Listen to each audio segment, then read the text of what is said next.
you May 4th. Yeah. But I've got the research. I just need some interesting stories.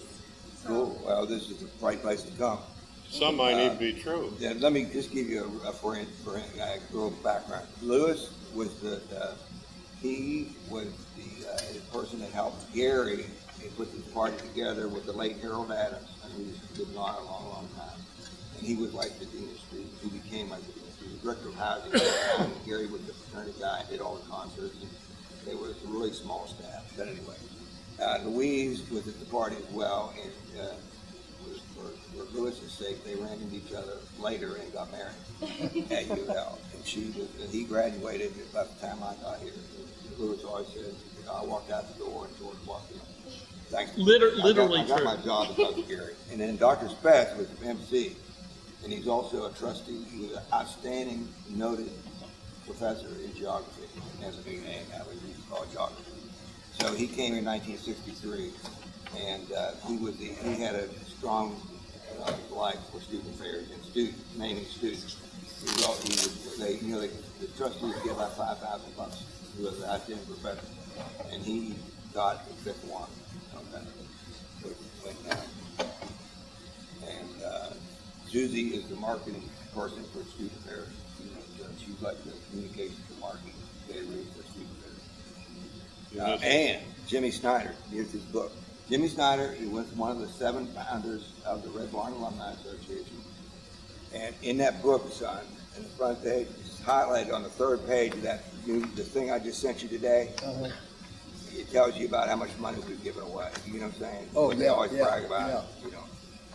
So it's highlighted, of course. You didn't give any money to Jim Ramsey, did you? Well, we figured that we've raised $60,000 in cans, and we figured that half of it's not to U of L, the other half to our church where we started. So we figured the 30 grand might be as much as Kathleen and Dr. Ramsey gave back to U of L. Don't put that in the article. We were just talking about that today. So anyway. There can't ever be anything ever happen to George, or this place will be overrun by kids. Jimmy's the president of the Red Barn Alumni Association. So he's not only is he a founder, but he's really the president emeritus and still the president of the Red Barn Alumni Association. Okay, he's retired. They're all 4 retired. They're getting ready for me to retire. He's semi-retired. Susie's dreaming about it. Her son just got married. Okay, in her championship. So anyway, you take it. Did you want to say something?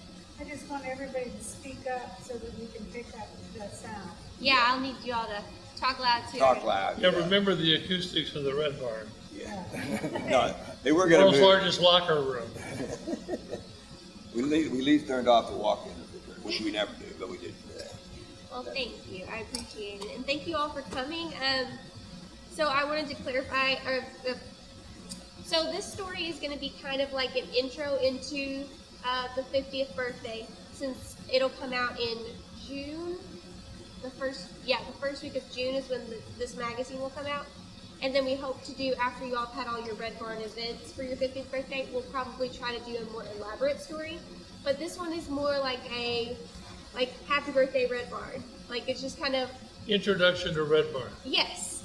And so it's going to be about 1 page. And so it's going to summarize like the highlights, the big parts, and then why the Red Barn is so important. So that's really what I want to get from you all is... And if you all were at the first party, like you said, then what about it was worth saving? Like, what did you think it was like, this is the place that, like, generations of students are going to come to after this? So, It would have been neat if we'd have been that prescient. We had no student center. We didn't have a thing the size of this table that we could reserve and expect to have still there in 2 weeks. We could get some professor to let us use his room or his office, but we didn't have a student center. We didn't have a student center room. And so when I called up Dr. Strickler the very first day, I After said, the party. after the party, Yeah. It's Sunday. I was a generator guy.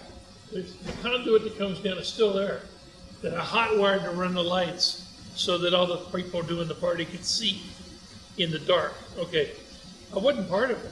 I was just kind of there making sure the generator didn't quit. Three of us stayed at. Everybody packed up and went home, especially the heavy beer drinkers. They all left. Those of us who hadn't had anything to drink says, you know, that was a pretty good party. Maybe we should do this again. Well, they're going to tear the building down. And so by 6 the next morning, we had blueprints, hand drawn, and a list of questions. And we had divided this up into different groups. Here, get answers to this, get answers to that, building code issues and things. And by 3 in the afternoon, after that next afternoon, which was a Sunday, I had recovered enough to be coherent. So I called Dr. Strickler at home. Now you think, how in the world would you call the university president at home 3 o'clock on Sunday afternoon? Well, he lived next door to my uncle, and I met him when I was 3. So I really didn't think of him as the university president.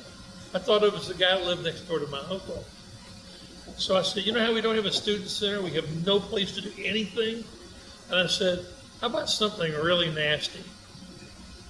And the real truth is, I said, it's designed to be terrible, but we can have it now.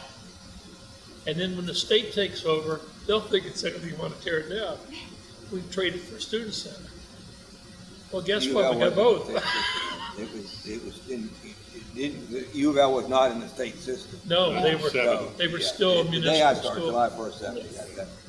Yeah, so we were going to hang the state would give us the student center. You know, Western had 5 of them, so we really didn't feel that having one for Louisville would be too much. You know, UK had 3 or 4 at the time. Picking up on the history, one of the things that, as directors of fraternity affairs at the time, and Dennis can remember this, it was a big no-no to drink beer on campus. No alcoholic beverages. So Dean Lawrence was famous for putting student fraternities on social probation. I was a member of Delta Upsilon. I was on social probation 3 of the 4 years I was in the fraternity because of no drinking. So one of the big ahas around Harold Adams and I saw this facility being across the street from the U of L campus. Right. So this was across from Nono. This was okay to drink place. So we went to Dean Lawrence and said, how about having a party in that building where we could drink? He said, how are you going to get a license? Harold Adams, bless his heart, he knew everybody in the state. He calls up Frankfurt, says, if you come up here, we'll give you a 1-day alcoholic ABC beer license to have alcoholic beverages. So that was number 1. Then we said, oh, this place is a high fire hazard. Only way to get is a 1-night fire hazard, okay. I was a member of Lyndhurst United Church of Christ, was a member out in the South End. Our president of our board was Merle Brown, who was the fire chief of Louisville. I called up Merle. He says, come on out, Gary, I'll give you a 1-day permit. So 2 special permits that permitted a party that we could have booze. And Dean Lawrence was one of the bartenders. And this was amazing. It's historic to see. How many I led astray, we don't know. So that was just a beautiful thing. Now, one of the things I told George in the history of this, I wrote a nice letter saying we ought to invite Jennifer Lawrence here for the 50th anniversary because she's Dean Lawrence's granddaughter. I said, well, that'd be a fantastic thing, having the granddaughter of a man who served beer in the Red Barn. Or dad or something. And that She's hit. getting married, you know. You got a boyfriend, got a fiance. But one of the things, about the same time I wrote that letter, she came on as the most highest paid actress in the United States of America. And that opened the door to maybe big fundraiser, so we never heard any more about Jennifer Lawrence coming for the Red Barn. That's what killed it, didn't it? That letter never got anywhere because of just the potential of money raising for her coming here for a money raising event. So, but that's some of the alcoholic beverage history of the Red Barn. Wonderful.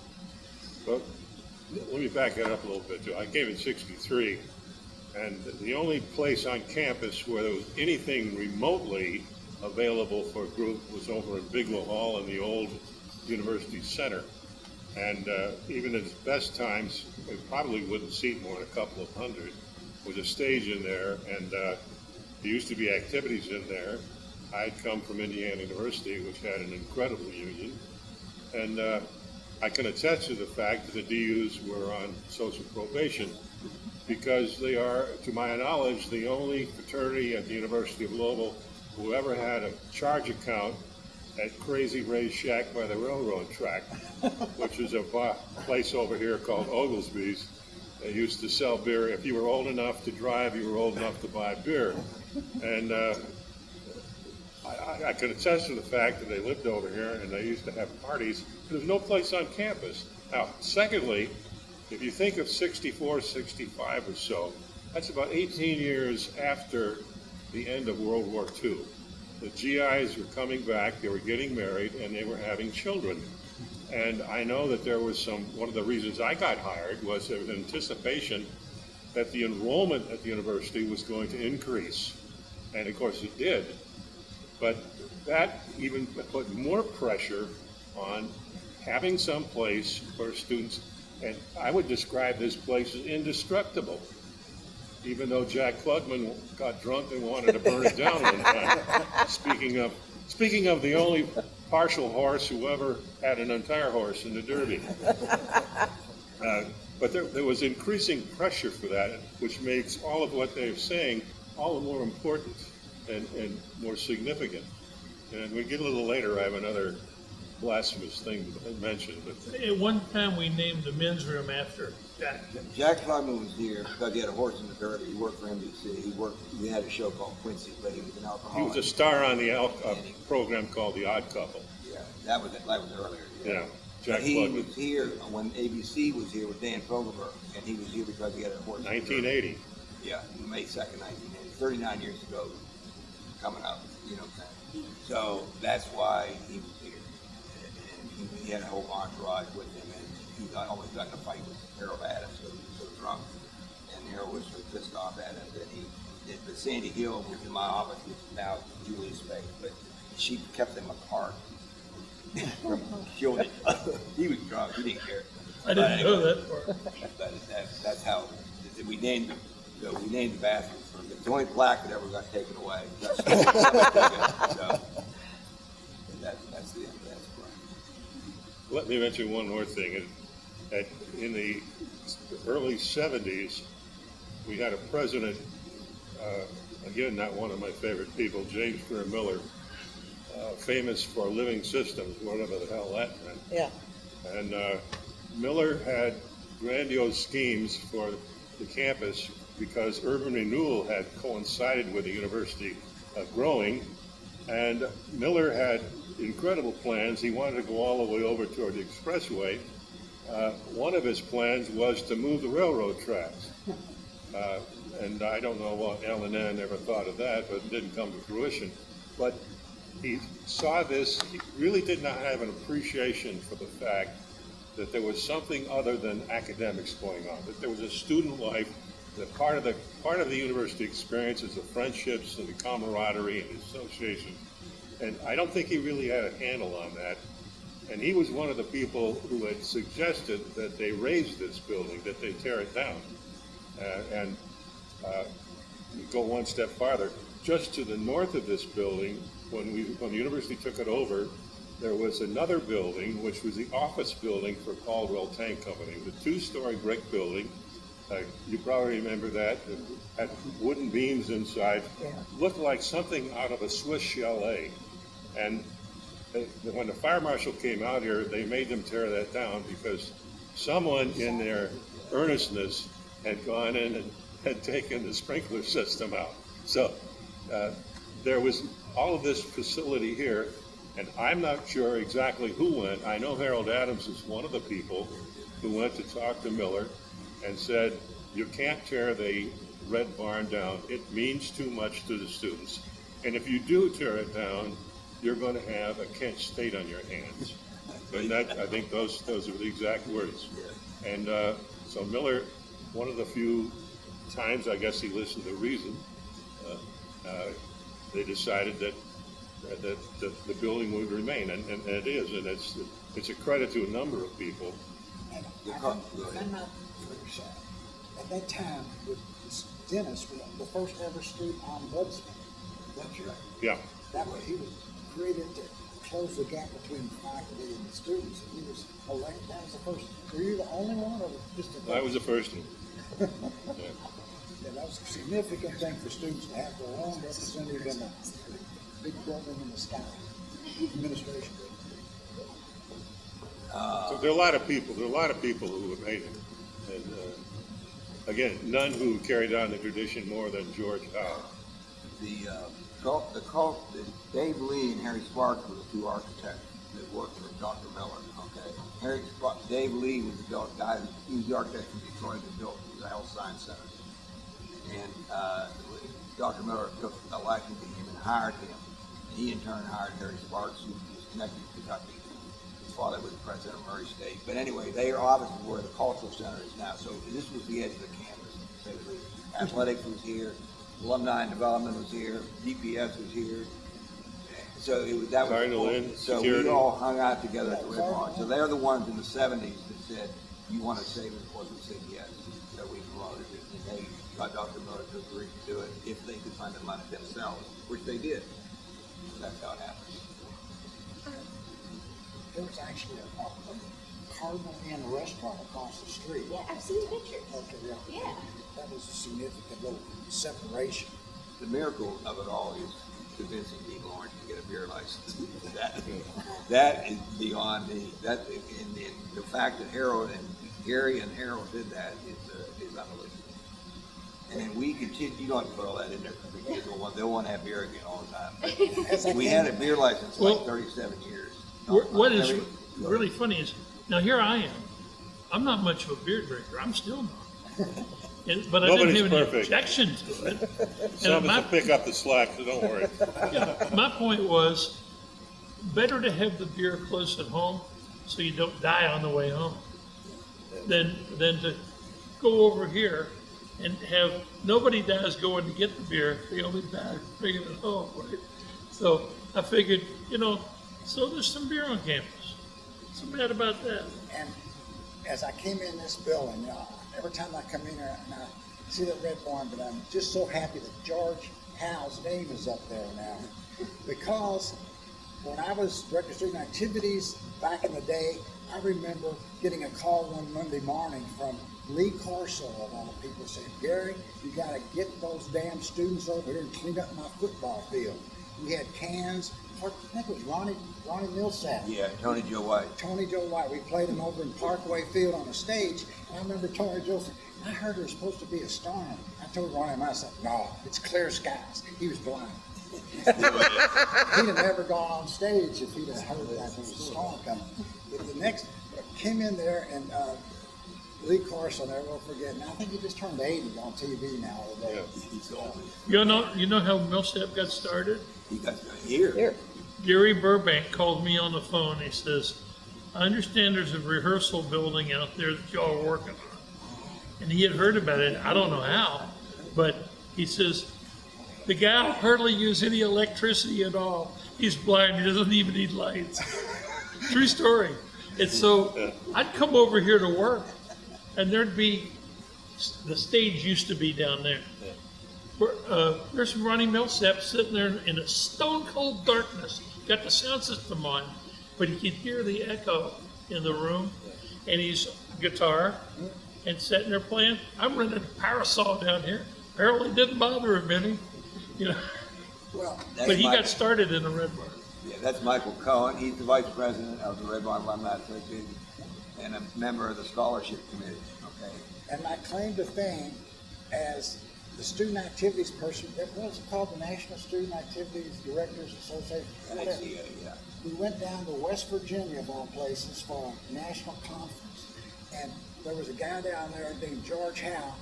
He and I, for some reason, were appointed director of the party that night for all the directors. And we put together something called, I think it was Yellow Jesus. It was something you would drink on the infield that you fit right in. But a whole lot cheaper. So Gary, yeah. We put that together for the party. And the next morning I got up, we were staying next to the hotel, or hotel somewhere right next door. Yeah. I said, "George, how you doing? He says, I left my damn glasses somewhere last Red night. carpet line. The red We carpet. were actually in Chapel Hill, North Carolina. I'm sorry, But where? I was in graduate school in West Virginia. That was a West Yeah, Virginia yeah. connection. Well, anyway, we found his glasses in the red carpet saloon. Red carpet line. Red carpet lounge. They were by the jukebox. So we came back, and I, at that time, All the had day made fire my application to Indiana University. I had my master's from UNL. I was going to go to IU to get my doctorate, so we needed somebody to take my place. I said, I met this great guy in North Carolina. He was West Virginia, but you were finishing your degree? Yeah. I finished it in '69. I didn't know that I finished it, but I did. So I said, we gotta get this guy. So I invited George up for the Derby to recruit him for this unbelievable facility. And I knew he was the guy because he has these old cars. He's an old, what do you call him? That car, you got an old Ford? Chevrolet. Chevy. Still do, yeah. In his basement. I said, anybody that keeps old cars together would love this old building. And we came in here and there were pigeons flying around. George, this is a hell of a place. Remember that? Yeah. Well, that was my interview. And they said, we want to hire you, George, but you have to meet the dean. So we had to come back from the Derby. And we stayed with Gary and Judy, my first wife, and her name was Judy as well. And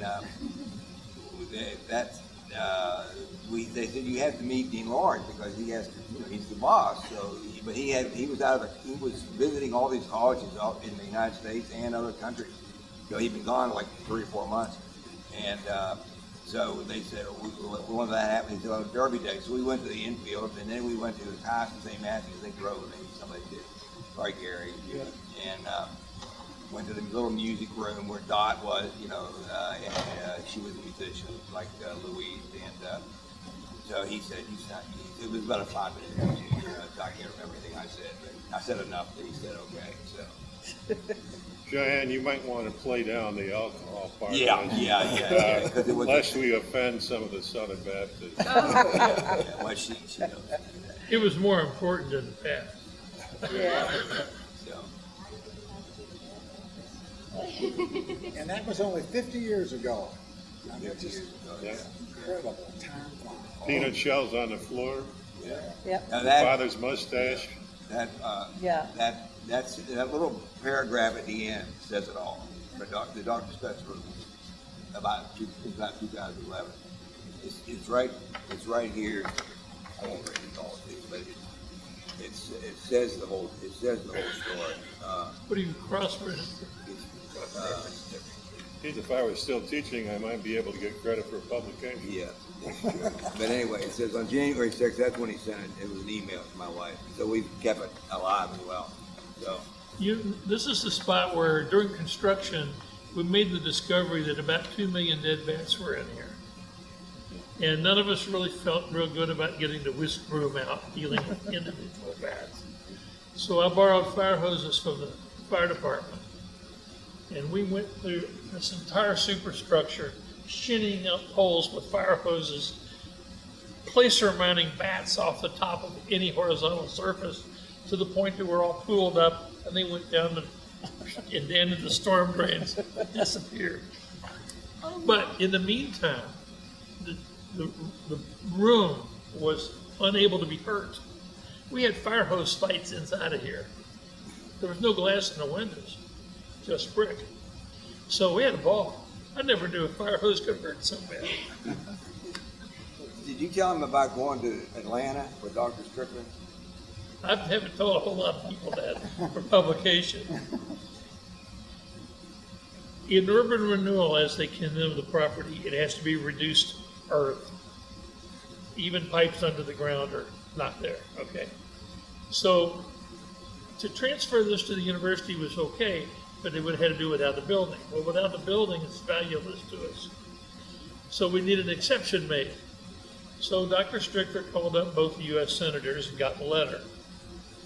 So off we go to Atlanta, Dr. Strickler and the 2 letters, to go see the head of urban renewal, who's going to give us a bunch of baloney, but he's going to eventually give in because there's 2 U.S. senators who tell him he has to.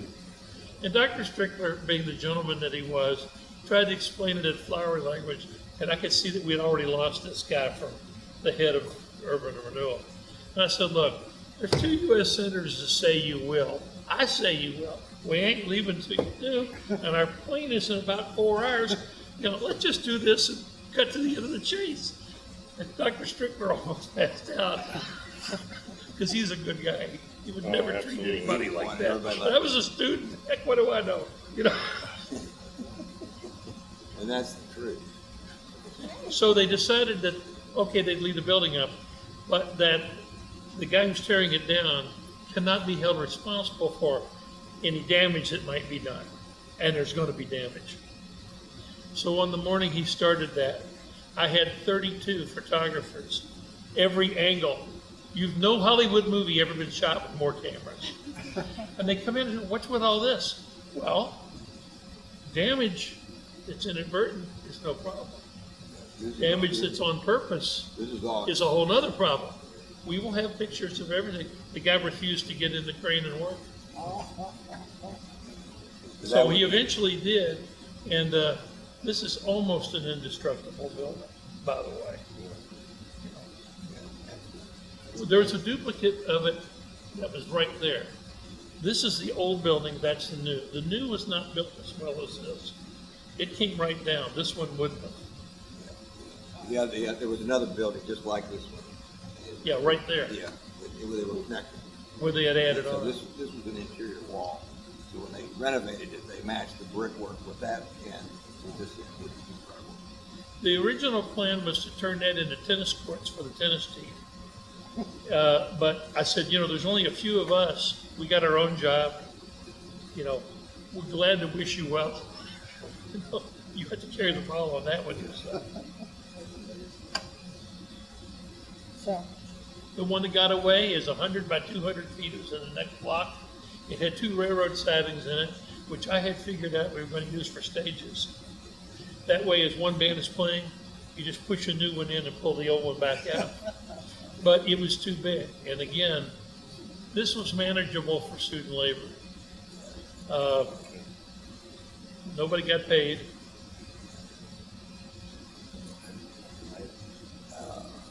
And when the Red Barn Alumni Association started in 1985, Harold Adams died in 1986. But anyway, the Red Barn alumni started saving dollars and dollars and dollars and dollars. They had a gift account that they still have. And in '92, they finally had raised $5,000, which they endowed to Mrs. Strickler. And my wife said we should name that endowment for Mrs. Strickler, and we did. And when she passed on, did I give you a copy of that? Yeah, it talks about that. We honored her life. We dedicate that window to her and her husband. We called her the First Lady of Red Barn. In '85 was when we started collecting money. But the untimely death of Harold in '86, people were ready. They started sending us money, and they've been sending us money ever since. And we raised like $29,000 in student affairs and the Red Barn, primarily the Red Barn. And in your information, it tells you the story that we've given away about $450,000, and our 6 endowments, the last of which was the Born-Wasser endowment, was $75,000. When you add those two up, it's $1 million. The value of the 6 endowments and what we've given away, and the RBA always wants to relate it. It's important to them because they've been so much a part of that happening. They call it the $1 million club. But it's too much for me. But we continue to do it, and we have provided a ton of money. There have been 3 major gifts. When Mr. Strickler passed on, and remember that her husband, when he retired, made $50,000. That's about all any of the state presidents made in the state university of Kentucky. But anyway, they left $800,000 to an endowed chair in college a business where he started, came in 1938 with his wife, Mrs. Strickler, and they lived in Old Louisville. They lived over a bar, which he told. But anyway, when she came out to see her window, but she left us 50 of the 800. She left us 50 to her endowment, so it's like double the wealth, the market value of her endowment. We got a $10,000 gift from the stepfather of Harold Adams from his estate when he passed away, and it was gave out that check tonight. We celebrated the 20th anniversary of Harold passing on. That night we made like $12,000 bucks, but 10,000 was Harold's son brought this check up to him and holding his little check for $10,000. So we had the 10,000, the 50, and then this wonderful $75,000 gift to start at Diamond to help students. Dr. Ben Moody's helped us with that as fund as well, you know, to help students with emergencies. So that's it's and Jimmy, we do this every month. We talk about money all the time. But, all the money we raise goes to the students. That's why we run and keep giving us money. Really, when we started the Red Barn Alumni Association, we really didn't have scholarships weren't important because we never in a million years could have dreamed that we could have had $1 million run through this organization. And we would have been happy with 10,000 even run through the organization. So our immediate goal was to make sure, because at the time in 1985, this was still the only student activities building on campus. So this is another, 15, 16 years later, this still was the only student activities building on campus. I don't know, maybe the SAC was on the drawing board by 85. It was probably at least being conceptualized in 85. But in 85, I think that building opened in 90 or 91. Yeah, so we were still 5 or 6 years from the SAC open.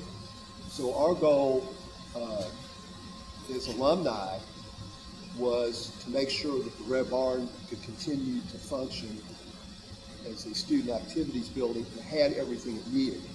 And that would be like a new spotlight or new lighting or a stage curtain, or if we could raise money to buy stuff like that to make sure that the Red Barn could function. You know, things that might be tough for George to get in his budget. Or They just gave $1,500 to recone these speakers, which were given us from the palace. So like these are people who were very active, and some of them are still active. The guy who runs the director of the Concession Center for the Arts, for the Performing Arts, he has helped us immensely. Don Scobie, who helps run the Palace and Mercury Ballroom, he gave us these speakers. So we just gave, the RBA just gave $1,500 to this gentleman who works for UPS, but he's a tech guy with Dave Dukas and Don Scobie. So those are 3 people that have very good jobs in this community who have given back and continue to give back to this day. So it's beyond, you know, those stories, beyond. So we never envisioned. And then when we started to raise more money, then the scholarships kind of came in and said, well, you know, the Red Barn really didn't need that much. Right. Then let's start in the scholarships. Yeah, scholarships have been our emphasis because kids need money, and I thought the tuition goes up every year almost. It does. I thought also might add my perspective as a student, because I started with you got the perspective from the founding of it, and I started here in 1973. So that by the time I started here, you know, the Red Barn this was the only student activities building. So I was probably in the first wave of students to use this building, and you know, by the time it was really ramped up and going. And so, you know, from our perspective, we had a great time here, my friends and I. And you know, I always think about that. We had this building has been how many millions of dollars to add on to it, make it bigger. But when we were here, this was it. So we had dances, movies, parties, speakers, all kinds of programs that George and the staff put on. Everything was right here in this building, and we were none the worse for it either. You know, we still had a really good student activities experience at U of L, even though we had this one building to have it. George had the funkiest office in the world across the street. Yeah, the old Cardinal. We had offices in different places, but we were across the street called the Pit. We were, you know, all that group with the athletic department and development alumni. And then we moved over to this little house that was built, it was part of somebody else, it was U of L took it over. It's not United, we called it the Little House on the Prairie. And then in '79, we moved we moved to the Red Barn. The renovation only took 6 months. Lewis is another example of a person who gained his livelihood through this building because he built theaters. He and Louise, she was the president of the company. She was a school teacher, retired, but anyway, they had the theater department and they built theaters all over the country, like up at the Baxter Station, Alan Baxter's theaters up at the City Mall. But anyway, that's another story. But that he started. That was one of the first things we had was a theater in here. And sometimes people would even bring their beer to watch the movie. Not us, George. They would have concerts, and after we married, we still stayed here, but we drive past, and if the road was vibrating, then we knew it was too loud to come in. I would literally open the door and put my fingers on the street. If the street was moving, it was too loud for me to go in. That's why I'm on my voice. If the street wasn't moving, we'd go in. Yeah. We had some great parties here in the 70s, I can tell you that. Wow, you missed it. Goose Creek Symphony. You missed a good, We I always tell the younger people, you missed a really good time. This was a huge door here. We drove a Silver Eagle bus in here to load them out so it was easier. It was raining outside. So, but when they added that addition on, we were honored by, I put that in the report, I should have, but we were honored by the Historical Society of Louisville right away. Dr. Hammond and I went out to Farmington to get this. I'll show it to you. And but we couldn't get on the historical register because we changed the outside structure of the building. If you get on that historical, you have to keep the building the way it was, the outside structure. Okay. I had a dream the other night that really ought to honor George, and I thought about perhaps we could put together a drive to get a statue made of George. And Sort of like Freddie Mercury. well, kind of like Pete Rose and Pee Wee Reeves here, but George wouldn't like something like that. Besides, if we put it outside, it might attract pigeons, which would certainly not be a fitting kind of. But I can't say enough about the word selfless. The word selfless. We don't have dictionaries anymore. We'd have to Google it. And Google, if we looked up the word selfless and there was an illustration, the illustration with a picture of George Jennings Howe thrice, because he truly is selfless, and it's so important to this endeavor and continuing to this endeavor.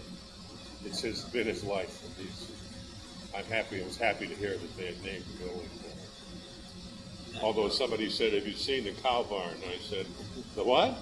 He said, "I think they got a cow barn." I said, "It's not a cow barn, it's the Howe barn." The person who did that, thank you, was Frank Mionzo. You have to put that in there, but he's the one that did that. I thought there were about 3 people, but it was all him. And I found that out just about 2 years ago. That happened in '07. That's Ed Lisa over there. That's Cheyenne. Ed Lisa is the membership chair of the Red Lawn Alumni Association, and she said she would like to give her 2 cents as well. She put that in her thing. So she's been at the Red Lawn as much as any of us have been, and she helps with the game watches and all this RBA stuff that makes thousands of bucks a year. So go ahead, Ed.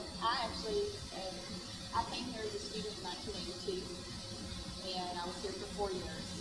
And at that time, the Red Barn was a student activity center. It was a place to come for forums, 50-cent movie night with your student ID. It was a moving and shaking place actually for the university because all the movers and shakers would come to the Red Barn on Fridays after work, and they were always great making sure that I had a job somewhere on campus. At one time, I was working with intramurals, and then ended up being on the weekends. My student job was brewmaster on duty. So it took several different forms. I worked orientation for 2 summers, And the unique thing about that is what I quickly learned about this structure is that through campus you had different groups and different organizations, but once everybody came under this roof, it was ecumenical. We were all one group. And there is something magic about this building that to this day when I walk in, I feel the transformation. And it's so positive and it's so uplifting. Call it good karma, call it whatever you want, but it still is here to this day. I had been gone for many years and came back in 2004 and actually walked into the barn and just went, wow, nothing's changed. Well, wait a minute, maybe the floor's a little cleaner now. But that's when I decided to bring back my volunteer time and volunteer with the Red Barn Alumni Association. When I came, because of the founders, because of the Red Barn Alumni Association, we as students, we had a place to go, and we had a place that we felt connected, and we had a place where we could gather information to help enrich our student life here as a whole. And it was great. I teach people that I learned, a few key things from college, how to live on $20 a month, my social security number, how to work effectively within the realms of red tape, but most of all, how to network. And this building was very conducive and was a great platform for that. So again, we've got a brick out there now. We did a meeting years ago. It said the Red Barn knows no age. It doesn't. Everybody's welcome. And the events that we're able to do and bring alumni back, but also engage current students that are here, it's phenomenal. And I don't know any other university really has this great thing that we do. And it's just, like I said, my heart is a piece of it will always be here. And I'm so grateful for the opportunity they gave me. And the fabulous five that I used to call, which was George and Harold and Ed Hamlin and Denise and Charlene. They always they took care of students and they made us a priority. And this building has always made students a priority. And thanks to George, he is the walking encyclopedia of this place and has touched so many lives that it's just an honor to be able to be connected here in any way.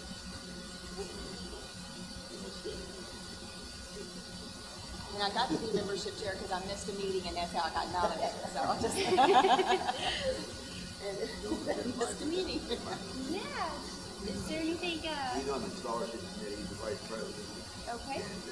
The biggest thing I want to talk about, George, is when you're an undergrad, everybody is son. George knows so many students, so many people. So it takes 6-7 years for you to be around before George actually knows your name. So by the time George knows your name, it's a big deal. It is. Until then, son, I need you to do this. Son, I need you to change your gear. Son, I need you to go take a shot. Whatever. Okay. I served a year. I kept the band hydrated. I worked security. The very first time I was here for a concert, it was absolutely mobbed. It was standing room only. There was a line out the door. They wouldn't let anybody new in until somebody left. The soundboard was back there, and I was literally standing in front of the soundboard. That was as close as I could get. And everybody was just happy. Incredible. And after that, you're like, I want more. Just keep coming back. More and more stuff.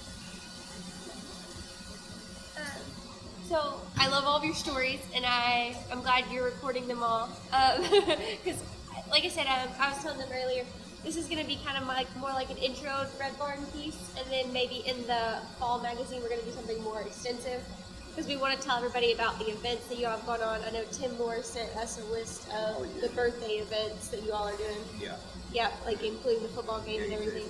So, a question I'd like to just throw out to you all is, you've given me kind of what the Red Barn means to you individually, but what kind of legacy do you think that you want the Red Barn to leave?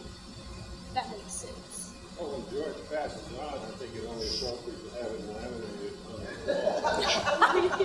In binders. The binders. He's very organized, is what I've learned very quickly. I appreciate that. We were teased about making an aluminum a statue of George out of aluminum because that would be appropriate, and then also maybe having you know, I don't know if Karen would go for this, but we said Brandeis, they're buried at the law school, that we could just have them in a mausoleum out here on the patio, and we could still have drinks with them. We can still celebrate with George. Louis, could we put his ashes in a speaker? No. I think I did that song by Richard and Karen Parker, very popular a long time ago. They had a song called "You've Only Just Begun," and that's what I think, because someday Only been we could 50 have years. $5 million in our account. You know, U of L has been tracked. The foundation is still not there. You know, with more watching, we're wondering, well, why did we give this money to the Because we have, it's like in the Bible, they haven't cared for it very well. You know, which is terribly, terribly sad, especially as we move forward from this lesson. So that's not like the other red line, but what we've been able to do will be double, because when you start collecting money, it just gets bigger and bigger and bigger and bigger. You know, so it's not collecting the money; it's helping the students. You know, what I'm saying, which is terribly, terribly important. So that is what will be our legacy. I think that is one year. The thing that I find interesting, I was one of the people that went to the first concert for your Father's Mustang. And of course, we've been involved with the barn. I don't think we've ever really left. But what I find interesting is that in that 50 years, the student involvement and experience in the Red Barn has matured, and it's a little bit different. So like the students in the 70s, where there weren't really good student activities, they did everything themselves, they figured it out, and then like in the 80s, the 90s, and now, all their experiences with the Red Barn are valuable but different. And that experience has matured, and I'm sure it will continue to change and develop through the ages. They don't think about it, but they have a good time here. You know what I'm saying? It's the last thing on their mind to know the history, but like Louise said, they're mature and they have a good time here. They don't even know that they're having a good time, but they do it. I see it every day. So sometimes I see it twice or three times a day. So that's important. It's gathering space. I think, you know, almost takes on a community center type. When something's going on here, everybody knows the campus, people show up. And I think that will continue because that's the draw.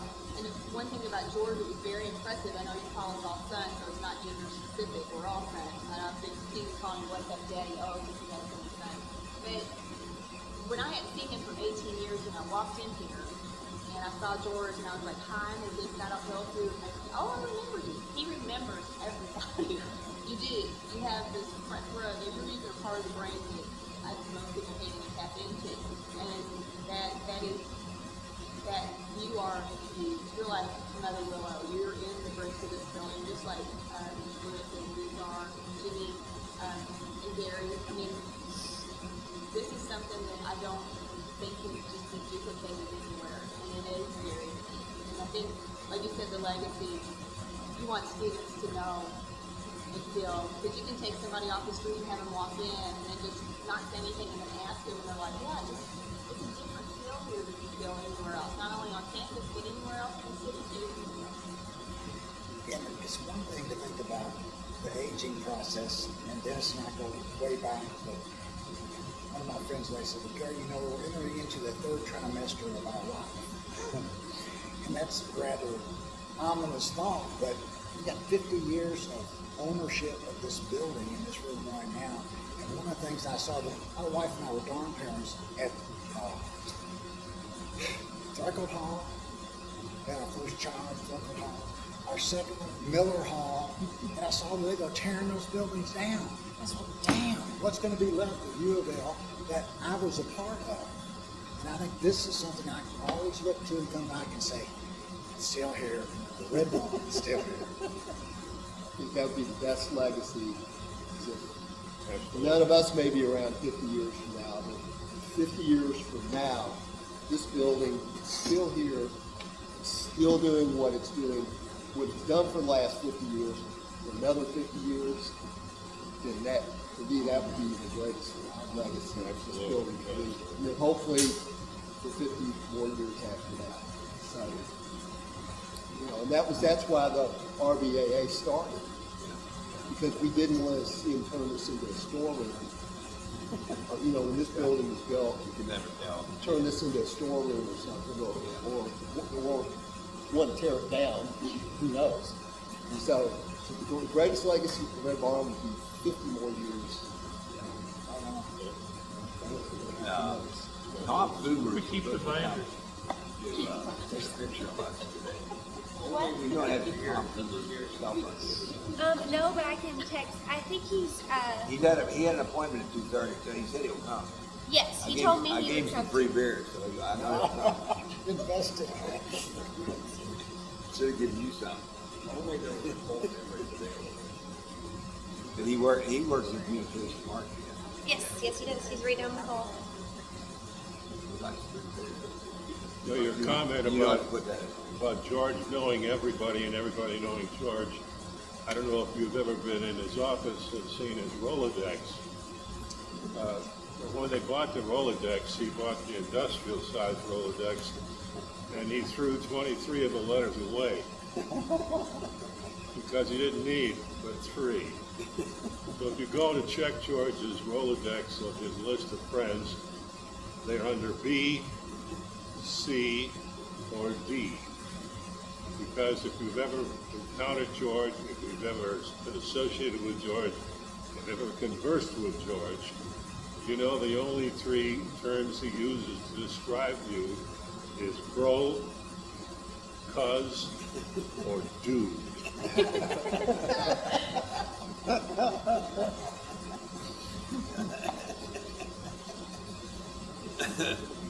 But I had to look up the way he spelled his wife in my Rolodex this morning. Crystal, that's his wife's name. Crystal is his fastest name. It's so wonderful that these people all came today. They're so much a part of what we do every day. And they do it for nothing. And they do it with smiles on their faces. And it's way beyond me to know anything. And it makes me cry to think about it. So the party will be 6 months from today, 25th of October. And Ken Moore is helping me, and you all will be helping me. Glenn's going to help me. Glenn, they do this kind of stuff every year. They pick out, like last year they had SGA, and we're going to try to keep it as simple as possible, and not a lot of speed talk. We'll be celebrating being here 50 years. So, and because I'm just not up to it, but it'll be great. But Glenn is 42 and Tim's 60. They're a good team. They work for each other, so it'll be a good party. But it's going to be from 6 to 9, probably a little longer than 9.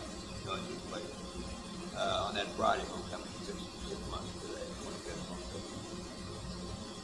So I think you're going to say something about that. Yes, Yeah. yes, we're going to include the list Yeah, of events definitely. on the side just to make sure that people know about them and Yeah. that they know that they can come. And he'll keep track. Tim will help keep track of that. So let's don't worry about it. What you didn't find? I'm sure he'll come if he's available. Oh, Tom, he's not in his office, so Erica thinks he's on the way. Oh, he does. Probably Okay. soon. Okay. Yeah, because definitely get a good picture of you all. Yeah. That'd be fun. Can you all okay? Wait a minute.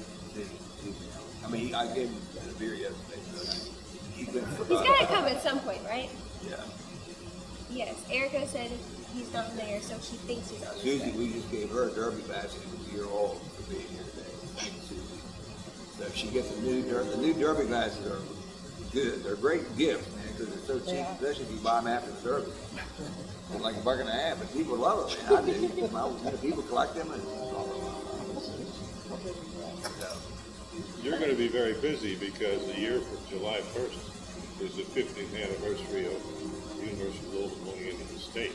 And you might want to start contacting people because those of us that were around then might not be around then.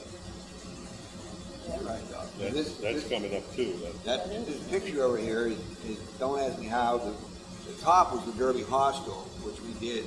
People used to stay at Parkway Field where Lee Force's offices did.